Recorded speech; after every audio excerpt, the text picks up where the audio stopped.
दोस्तों, आप सभी का एक बार फिर स्वागत है ऑनलाइन क्लास में। अभी हम लोग पढ़ने जा रहे हैं क्लास 10 का गणित में पढ़ेंगे बहुपद। पिछली क्लास में हम लोग किए थे ऐसे तो एक्सरसाइज किए थे हम लोग बहुपद का, जिसमें 2.2, 2.1 और 2.2 का हम लोगों ने क्वेश्चन किया था। बहुपद से आधारित था। शून्यक के द्वारा कैसे द्विघात बहुपद को निकालते हैं और द्विघात बहुपद के शून्यक और उनके जो गुणांक होते हैं उनके बीच जो संबंध होता है उसके बारे में हम लोग जाने थे कि कैसे वह संबंध स्थापित करते हैं, कैसे हम संबंध निकालते हैं। तो पिछली क्लास में, पिछले विगत क्लासों में तो एक्सरसाइज हुआ और शून्यक से बहुपद और बहुपद से शून्यक कैसे निकाल रहे थे, या सिर्फ द्विघात के लिए। अभी हम लोग आज के क्लास में जानेंगे कि त्रिघात बहुपद, यानी कि जैसा कि आपको पिछले क्लासों में बताया जा चुका है कि जितने घात वाले बहुपद होते हैं उसमें शून्यक की संख्या उतनी ही होती है। तो त्रिघात बहुपद होगा तो शून्यक 3 होंगे निश्चित रूप से।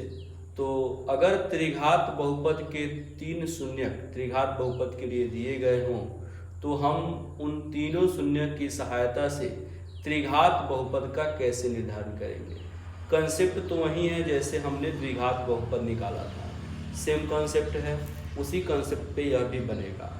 अब यहाँ पे यह चीज़ एक देखना है कि जैसे द्विघात बहुपद के लिए 2 शून्यक था, तब त्रिघात बहुपद के लिए 3 शून्यक होगा।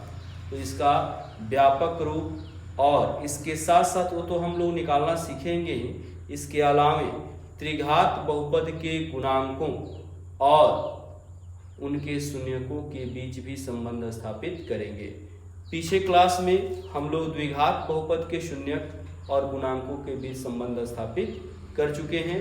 आज के क्लास में हम लोग यह सीखेंगे कि शून्यक से त्रिघात बहुपद कैसे बनाएंगे और शून्यक और उनके गुणांक के बीच संबंध क्या होता है, कैसे निर्धारित करते हैं संबंध को। आइए देखते हैं। तो त्रिघात बहुपद का पहले व्यापक रूप हम लिखते हैं। हम जानते हैं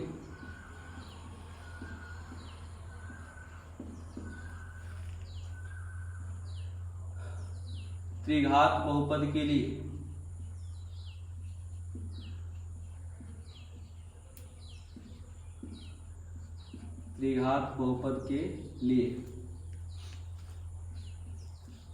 px बराबर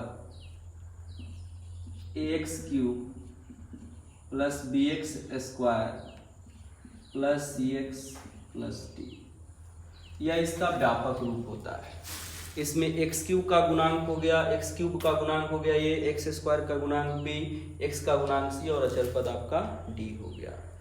तो हम यहाँ पे गुणांक और शून्यक के बीच संबंध स्थापित कर रहे हैं, इसलिए इसको लिखना अनिवार्य है।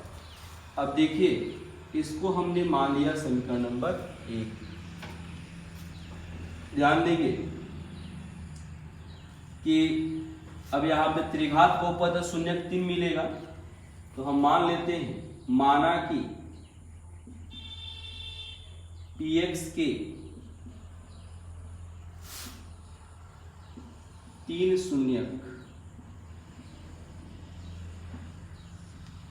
अल्फा, बीटा, गामा है। यानी कि आप जानते हैं द्विघात बहुपद में 2 शून्यक, तो ग्रीक लेटर 2 हमने लिया था, अल्फा और बीटा। अब 3 शून्यक है तो 3 लेटर ले लेंगे, अल्फा, बीटा और गामा। शून्यक का मतलब कि किसी बहुपद में चर का मान, कैसा मान, तो वह मान जिसको हम रखें तो उसका मान 0 के बराबर आ जाए। यानी कि अल्फा, बीटा, गामा है क्या, तो यह मात्र x का मान है जिसको बहुपद में रखने पर इसका वैल्यू 0 आएगा। अर्थात इसलिए x = अल्फा, इसको क्या लिख सकते हैं हम, x - अल्फा = 0। इसका समीकरण भी हम करते चले, यह समीकरण 2 मान लिया। इस तरह से x बराबर बीटा, इसको क्या लिख सकते हैं, x minus beta is equal to 0, इसको समीकरण 3 ले लें। x is equal to gamma, तो x minus gamma is equal to 0 ले लें। यह हो गया समीकरण नंबर 4। जैसे हमने पिछली कक्षा में पढ़ा था कि 2 शून्यक आया था इसी रूप में, उसको मिलाएंगे तो जितना भी आपको मिलता है यह एक तरफ का बहुपद व्यंजक, इन व्यंजकों का मल्टीपल शून्य के बराबर हो जाएगा। जितना पार्ट आप 0 के बराबर करते हैं वह सब मल्टीपल में 0 के बराबर होता है। तो अब 2, 3, 4 से 2, 3 तथा 4 से यहाँ पे हम कुछ कर नहीं रहे हैं, सीधा जो पिछले कंसेप्ट में हम लोग द्विघात बहुपद में पढ़े हैं उसी कंसेप्ट के बेस पे आगे हम लोग बढ़ रहे हैं। हम महज इसको इसलिए सिखा रहे हैं, इसलिए इसको बता रहे हैं कि आप यह नहीं समझे कि एक में यह काम हो गया तो दूसरे के लिए पता नहीं उसका काम कैसे होगा। तो ऐसा नहीं है, कंसेप्ट कभी नहीं बदलता है, जो एक के लिए आएगा उसी के बेस पे हम लोग आगे भी बढ़ते हैं। तो 4 से क्या हो जाएगा, x minus alpha into x minus beta into x minus gamma is equal to 0। यह हो गया। अब आप जानते हैं कि इसमें हम एक अचर मान भी ले और गुना में ले लें तो वह भी 0 के बराबर होगा, यानी कि हम इसको लिख सकते हैं k into x minus alpha into x minus beta into x minus gamma is equal to 0। अब देखिए इसको हम कर देते हैं समीकरण नंबर 5। बहुपद त्रिघात हमने यह लिया है, इसके शून्यक के लिए ही इनके शून्यक और गुणांक के बीच संबंध स्थापित करना है और शून्यक के माध्यम से ही हमको निकालना है कि बहुपद कैसे निकालें। तो यहाँ पे तो शून्यक के लिए आ गया, शून्यक कब आप निकालते हैं, जब बहुपद शून्य के बराबर करते हैं तब। तो शून्यक के लिए क्या हो जाएगा, शून्यक के लिए px बराबर 0। अब देखिए यहाँ पर px बराबर 0 हो गया, इसको हम कर देते हैं समीकरण नंबर 6। अब देखिए यह टर्म भी 0 के बराबर है और यह टर्म भी 0 के बराबर है, दोनों 0 के बराबर, तब px इसके बराबर हो जाएगा। तो 5 तथा 6 से 5 तथा 6 से हम लिख सकते हैं, क्या लिख सकते हैं, px is equal to k into x minus alpha into x minus beta into x minus gamma.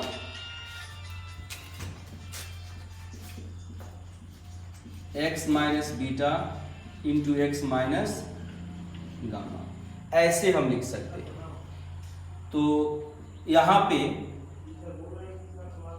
k into, यहाँ अब इसको मल्टीप्लाई करेंगे x माइनस अल्फा। अब देखिए यहाँ हम इसको मल्टीप्लाई कर देंगे, x में करेंगे x into x minus gamma, फिर माइनस बीटा से करेंगे minus beta into x minus gamma. अब देखिए k into x minus alpha into x से करेंगे तो x square minus x gamma minus beta x plus beta gamma.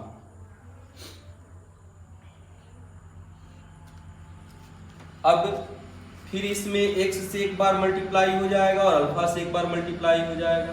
तो x से मल्टीप्लाई करें तब क्या होगा,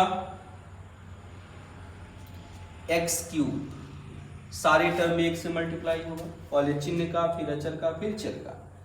फिर क्या करेंगे, x से x गामा में करेंगे तो प्लस माइनस माइनस, x से x गामा में करेंगे तो x स्क्वायर गामा, फिर plus minus minus, beta x में करेंगे x से तो x स्क्वायर बीटा, फिर x से बीटा गामा में करेंगे तो प्लस प्लस प्लस, और करेंगे तो क्या हो जाएगा x बीटा गामा।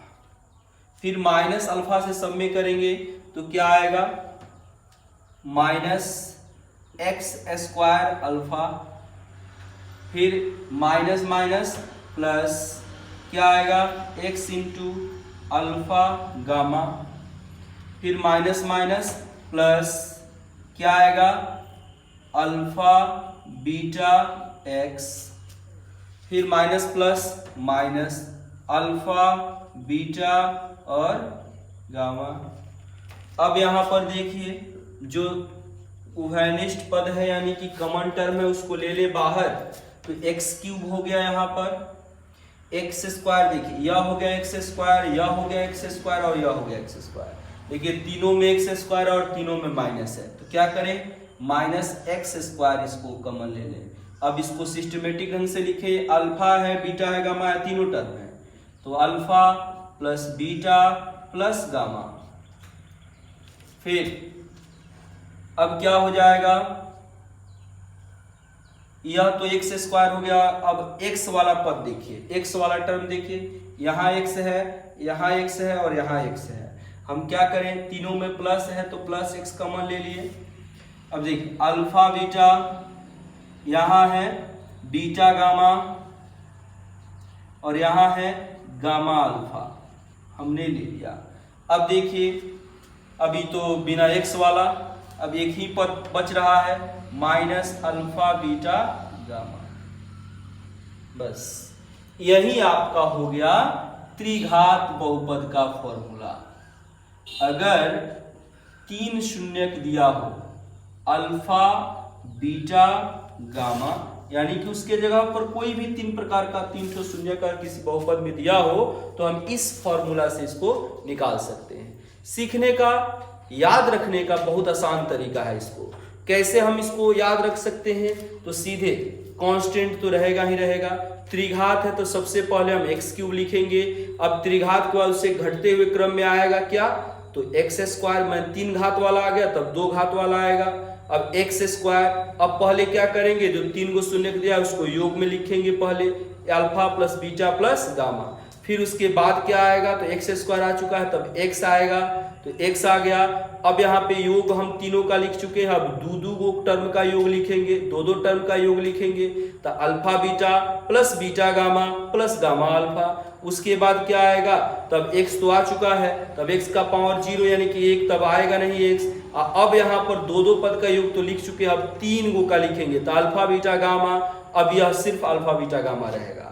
और चिन्ह कैसे डिफाइन करेंगे, तो पहला पद का चिन्ह प्लस, उसके बाद माइनस, फिर प्लस फिर माइनस, अल्टरनेट प्लस माइनस दे देंगे।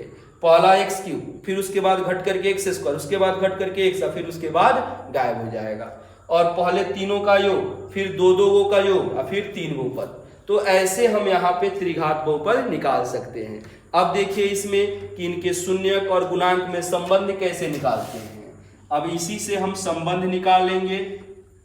ध्यान दीजिए, अब यह टर्म किसके बराबर हो गया, px के। इसको मान लीजिए समीकरण नंबर 6 तक आया है, इसको कर दीजिए 7, इसको कर दीजिए समीकरण नंबर 7। अब क्या हो जाएगा बोलिए, समीकरण 1 और 7 से, तो समीकरण 1 तथा 7 से क्या होगा बताइए, ax cube plus bx square plus cx plus d, यह बराबर हो जाएगा, किसके बराबर हो जाएगा, तो इसके बराबर हो जाएगा। यहां पर k से गुना करके इसको लिख लीजिए, तो kx क्यूब हो जाएगा, फिर plus minus minus kx square alpha plus beta plus gamma, फिर गुना करेंगे तो प्लस kx, उसके बाद alpha beta plus beta gamma plus gamma alpha, और फिर के से गुना करेंगे तो माइनस के अल्फा बीटा गामा, यह हो जाएगा।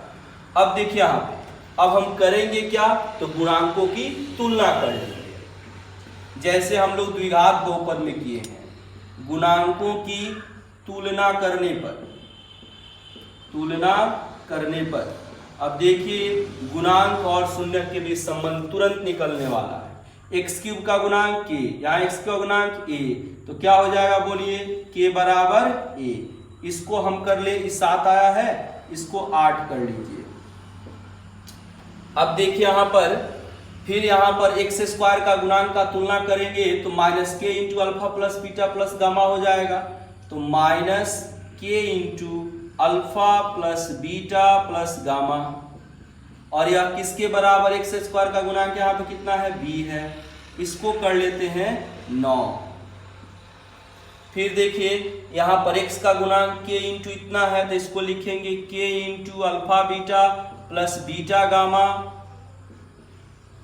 Plus gamma alpha is equal to, अब यह किसका गुणांक हो गया, c। यहाँ पे अचर पद कितना है, माइनस के अल्फा बीटा गामा, और यहाँ पे अचर पद कितना है, d। इसको कर लेते हैं 10, इसको कर लेते हैं 11। अब थोड़ा देखिए, अभी 8 का मान 9, 10, 11 में रखेंगे बारी बारी से। के यहाँ पर, के का मान यहाँ पे ये रख देंगे, फिर यहाँ पर ये रख देंगे और फिर यहाँ पे रख देंगे। तो इन तीनों में अलग अलग रखने पर 3 प्रकार के मान प्राप्त होंगे। तो समीकरण 8 से के का मान रखने पर किसमें, इन तीनों में रख देंगे। यहां पर रखिएगा तो माइनस ए इंटू इतना होगा, गुना में इधर आएगा तो भाग में, तो क्या हो जाएगा, alpha plus beta plus gamma बराबर माइनस बी बाई ए। यहां पर ये रखेंगे, इधर आएगा तो बटा में सी बटा ए हो जाएगा, यानी कि alpha beta plus beta gamma plus gamma alpha is equal to हो जाएगा सी बाई ए। और फिर यहाँ पर रखिएगा ए, तो minus a into alpha beta gamma, इधर आएगा तो बटा में हो जाएगा alpha beta gamma is equal to हो जाएगा माइनस डी बाई ए। तो इस तरह से देखिए यहाँ पे हमको 4 रिजल्ट मिले। चारों रिजल्ट को हम कैसे, तो अगर आपको 3 शून्यक दिया जाए, अल्फा बीटा गामा नहीं, उसका मान दिया जाएगा, कोई भी मान होगा, हमने यहाँ पे अपने मन से ले लिया अल्फा बीटा गामा। 3 शून्यक दिया जाएगा और कहा जाएगा इन 3 शून्यकों की सहायता से आप त्रिघात बहुपद निकालिए। तो सीधे आपका फॉर्मूला यह हुआ, यहाँ पर px बराबर इतना दिया हुआ है, अल्फा बीटा गामा का मान रख देंगे और आप इसका त्रिघात बहुपद निकाल लीजिएगा। और यहां से अगर कहेगा कि अब त्रिघात बहुपद में अल्फा में यानी कि तीनों शून्यकों का योग, तो माइनस बी बाई ए। तीनों शून्यकों में से 2 के गुणनफल का योग तो कितना हो गया, सी बाई ए, और तीनों का गुणनफल हो गया माइनस डी बाई ए। यानी कि इस तरह से हम लोग 3 शून्यकों के द्वारा हम क्या कर सकते हैं, तो उसके द्वारा त्रिघात बहुपद निकाल सकते हैं और उसके गुणांक और शून्यक के बीच संबंध स्थापित कर सकते हैं। अब आते हैं इसके द्वारा, इसमें हम लोग थोड़ा सा इससे आगे बढ़ेंगे। अब इसमें आगे में हम लोग कुछ इससे संबंधित क्वेश्चन करेंगे, जिससे हम यह समझ सकें। तो इसमें थोड़ा सा 1-2 एग्जाम्पल हम करते हैं। तो इस पे क्वेश्चन हम लोग देखते हैं।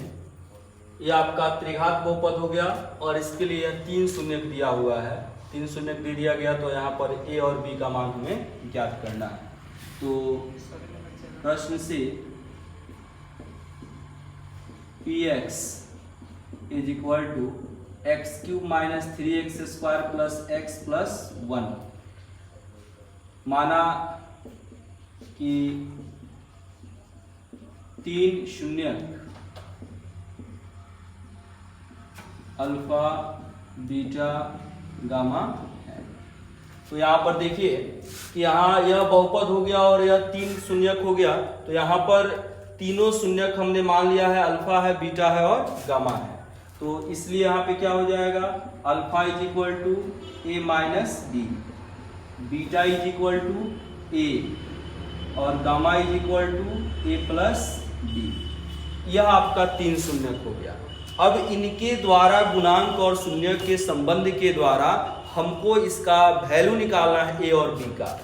अभी हम लोग जस्ट पढ़े हैं कि कोई त्रिघात बहुपद px बराबर ax cube plus bx square plus cx plus d यह दिया गया है, तो मूलों का योग यानी कि a alpha plus beta plus gamma is equal to minus B by A हम लोग प्राप्त किए हैं, है ना। इसके बाद alpha into beta plus beta into gamma और गामा इंटू अल्फा का जो सम है वह c बाई ए और alpha beta gamma is equal to minus D by A हम लोगों ने प्राप्त किया है। जहां आप सभी जानते हैं कि a जो हो गया वह x क्यूब का गुणांक, b x स्क्वायर का गुणांक, c x का गुणांक और d अचर पद है। ठीक वैसे ही अब यहाँ पे हम लोग निकालेंगे alpha plus beta plus gamma is equal to minus और b अब क्या है देखिए x स्क्वायर का गुणांक, तो यहां से अब हम लोग लेंगे, तो पहले हम लोग लिख लेते हैं, हाँ ठीक है, माइनस एक्स स्क्वायर का गुणांक। ए बी इसके लिए हम नहीं लिख रहे हैं क्योंकि ऑलरेडी इसमें क्वेश्चन में ए और बी दिया हुआ है, तो एक्स स्क्वायर का गुणांक और देखिए ए क्या है एक्स क्यूब का गुणांक, यहां पर लिखेंगे एक्स क्यूब का गुणांक। अब देखिए जो प्रश्न में दिया है उसके अनुसार काम करते हैं। अल्फा का मान कितना दिया है a minus b, a minus B, beta का मान क्या दिया हुआ है a और गामा का मान क्या दिया हुआ है a प्लस बी बराबर माइनस एक्स स्क्वायर का गुणांक, तो एक्स स्क्वायर का गुणांक कितना है बोलिए माइनस 3 और एक्स क्यूब का गुणांक कितना है 1। यहाँ देखिए b से b कैंसिल हो जाएगा, 1 2 और 3 a हो गया और माइनस माइनस प्लस 3 हो जाएगा, तो a बराबर 3/3 कितना हो गया 1, तो a का मान हम निकालिए 1 हो गया। अब देखिए इसी कंसेप्ट का सहारा लेते हुए हम लोग अगला भी निकालेंगे, यानी कि alpha beta gamma is equal to minus D by A है, तो माइनस डी क्या है देखिए अचर पद, अचर पद बाई ए क्या है तो एक्स क्यूब का गुणांक, एक्स क्यूब का गुणांक, तो क्या हो गया देखिए माइनस मान रखेंगे यहां पर, अल्फा का मान कितना हो गया, अल्फा का मान हो गया a माइनस बी, बीटा का मान कितना हो गया a और गामा का मान कितना हो गया a प्लस बी। ठीक, तो माइनस अचर पद कितना है देखिए यहाँ पे अचर पद है 1 और एक्स क्यूब का गुणांक कितना है 1। अब ध्यान दीजिए a माइनस बी और a प्लस बी, तो A square minus B square हो जाएगा, A square minus B square into हो गया a बराबर माइनस 1/1 तो माइनस 1, a का मान 1 है, अब a का मान रख देंगे यहाँ पर, तो 1 का स्क्वायर 1 घटाओ बी स्क्वायर, फिर 1 यहाँ पे रखेंगे, इतना से गुना करें तो यही टर्म आएगा बराबर माइनस 1। अब माइनस 1 को इधर कर देते हैं, बी स्क्वायर को इधर, माने 1 minus B square equal to minus 1। तो क्या लिखें इसको देखिए, यह हो जाएगा माइनस 1 उधर जाएगा तो 1 प्लस 1, अब बी स्क्वायर इधर आ गया, तो 1 1 2 बराबर बी स्क्वायर, तो b is equal to plus minus √2। तो इस तरह से a और b का मान हम निकाल सकते हैं, यानी कि हम यहाँ पर अल्फा बीटा गामा यानी कि त्रिघात बहुपद के लिए 3 शून्य दिया गया है, इन तीनों शून्य के माध्यम से यहाँ पर जो दिया गया था और त्रिघात बहुपद दिया गया था और क्वेश्चन कह रहा था कि a और b का मान निकालना है, तो इसके गुणांक के बीच संबंध के द्वारा हमने a और b का मान निकाला। अब अगले क्लास में हम लोग पढ़ेंगे कि त्रिघात बहुपद का शून्य कैसे निकालते हैं और बहुपद का विभाजन एल्गोरिथम, यानी कि बहुपद में हम भाग की क्रिया कैसे करते हैं, विभाजन का काम कैसे करते हैं। तो जैसे आप संख्या के लिए विभाजन का काम करते हैं वैसे ही बहुपद का काम करते हैं, तो इसको हम लोग अगले क्लास में देखेंगे। तब तक के लिए धन्यवाद।